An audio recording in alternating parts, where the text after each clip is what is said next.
everyone, I'm Alex Sams, and this is Lady Comic Book History, where we discuss female heroes, their evolution, and their impact on comics, comic book movies, and nerd culture in general. We are being brought to you by heroic girls using science fiction and media in the fight for gender equality.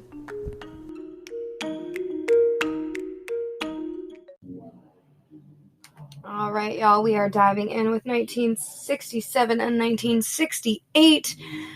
We are starting our day with Element Girl, otherwise known as Urania Rainey Blackwell.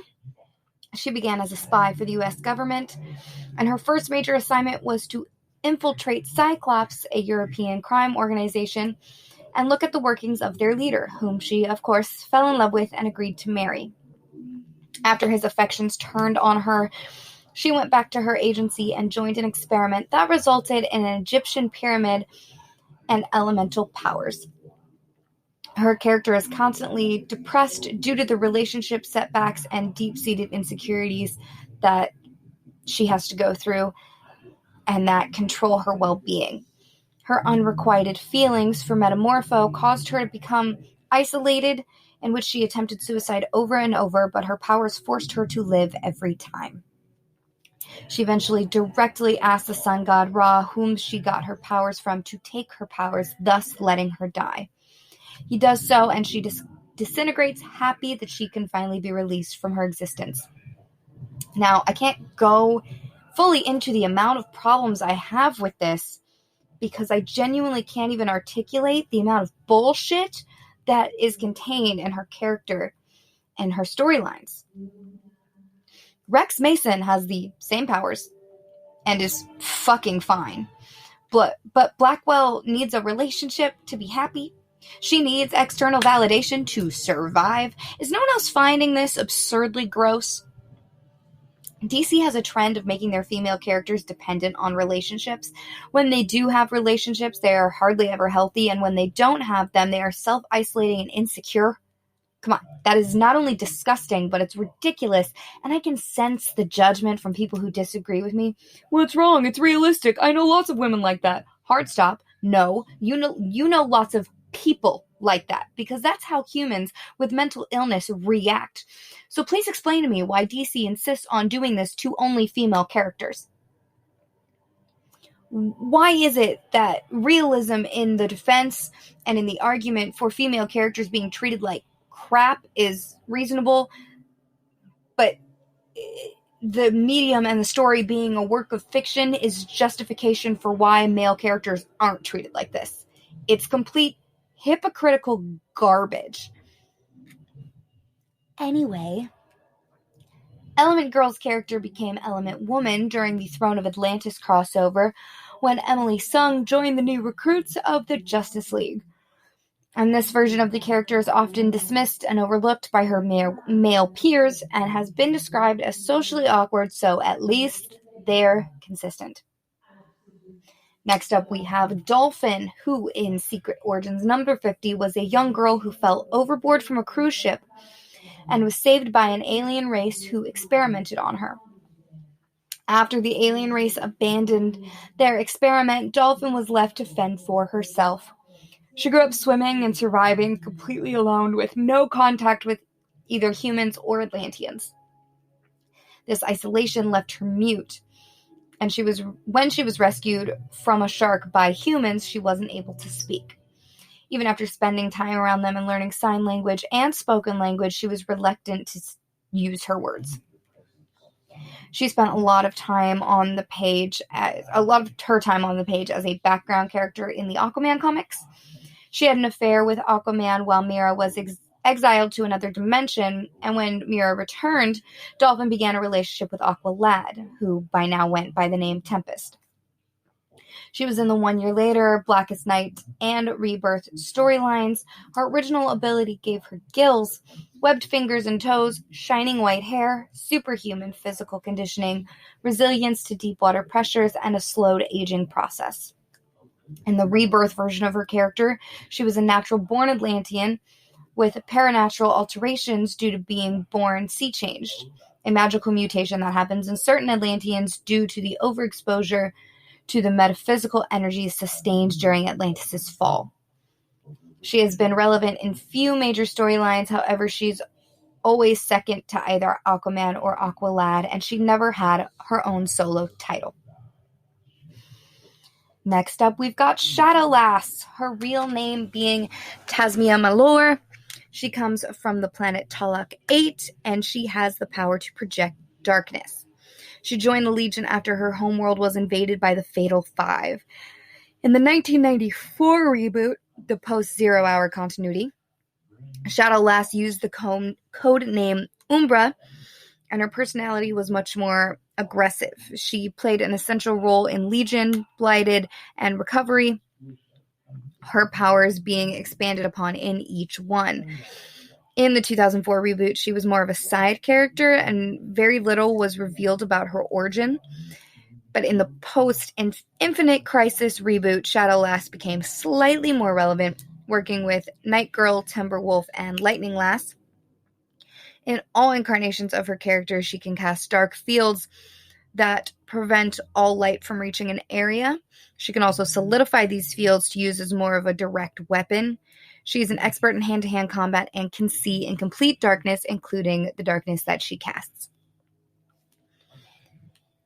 Now, those were all very short descriptions of these characters because they honestly were not that relevant. They did not appear that much, and if they did, they were in the background or off to the side. Now, of course, the most important heroine we will talk about today is Hawkwoman. No possible bias there at all. We've talked about Hawkgirl before, but several women have held the mantle of Hawkwoman, the first of them being Sharon Parker. Now, if you know the story of Hawkgirl, you know that the different names aren't necessarily actually different people, but they're different incarnations of the same person. Sharon Hall was the name of a mind-wiped Shayera, but she didn't have much of an individual story. Shayera is the most important name that she carries with her. Shayerathal the First and Shayerathal the Second are both prominent characters. Let me explain. They are different people. Shayera the First, as described by obviously a man, Shayera the First was seduced, in air quotes, at 13 years old. Anyone with a brain cell would call that rape. One brain cell, that's all it takes. She was raped at 13 years old by Andar Pol, and her pregnancy was a political scandal, and as a result, Shayera II was born and then abandoned by her mother. So many other versions of the character exist in the Silver Age Justice.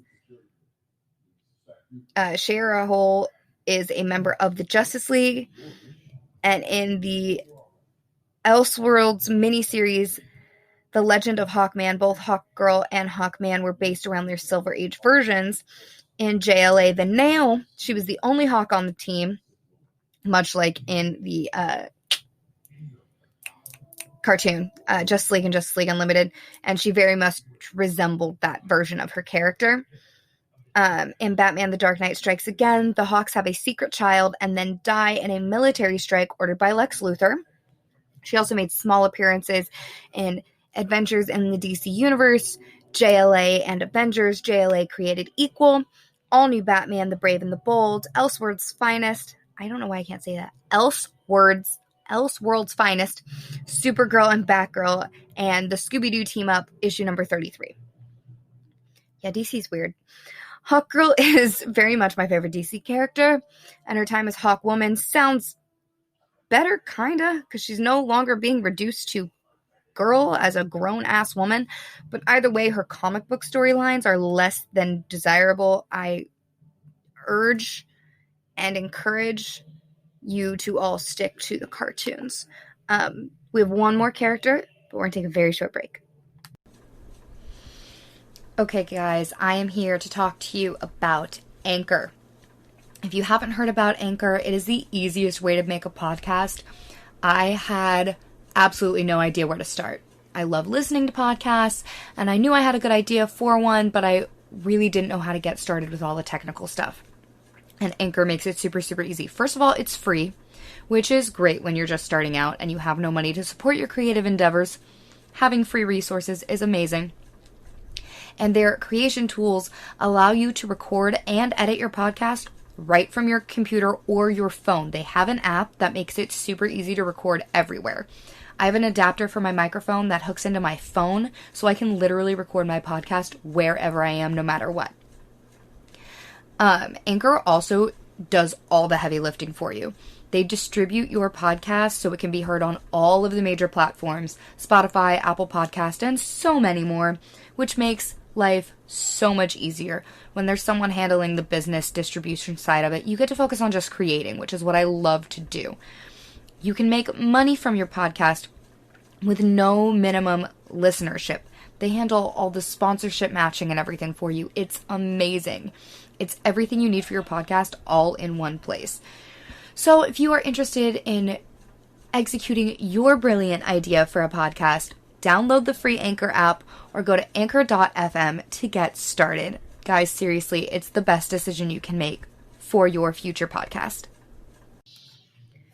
All right, we are back with our last character being Polaris, who was created by Arnold Drake and Jim Steranko. Yeah, let's pretend I pronounced that right. And she first appeared in X-Men issue number 49 in October of 1968. Her first appearance as an X-Men member was in issue number 60 in 1969, and she remained a member until just after the debut of the giant-size X-Men.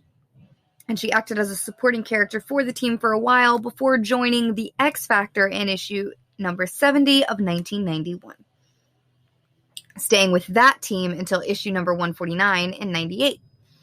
Polaris's real name is Lorna Dane, and she learned that she had latent mutant powers when she was a student, and her powers were awakened by Mesmero's psych generator, which was also one of her first confrontations with Magneto, who had at the time claimed to be her father. And when she found out that he wasn't really her father, she turned against him. However, in finding that out, she also found out that she had caused the accident that killed her birth parents, and her memory of it had been erased by Mastermind at Magneto's orders. Does that sound familiar?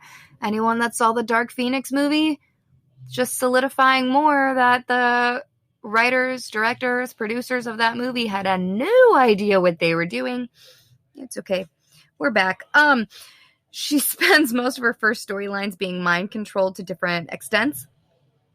In the Muir Island storyline, it was made clear that Polaris draws her power from being a nexus for negative emotional energies. That's right, nexus being, you know what we call nexus beings, overpowered. And Polaris is a woman, obviously. So why don't we just keep that in mind? Because you know what rant I'm about to go on. In this storyline, she also suffers the same fate of many overpowered women that I've talked about many, many times. The Shadow Kind used the Shadow King. Sorry, I'm reading notes and I typos. The Shadow King used Polaris's nexus status to access the people of the world in order to increase their anger, hatred, and violence, also increasing Polaris's size, strength, and emotion control powers. That is, at least until X Factor and the X-Men freed her from the Shadow King, therefore returning her powers to their original state. Interesting.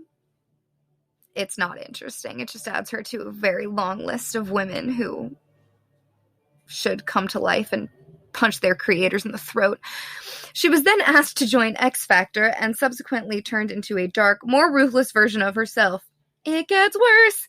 Depowered, mind-controlled again and again as the writers decided to further make her character more and more, wait for it, emotionally unstable. Add her to the very long list of women who have suffered under the writing of men. As if my podcast has not established enough that men should stop writing things. Especially female characters. We should just confiscate all of them. Only let women write women. Women can write men too, because it's well established that women write men a hell of a lot better than men write women. It's fine. Alright. I will be slightly less hype the next episode, but I won't really because it's about Captain Marvel. So see y'all next time.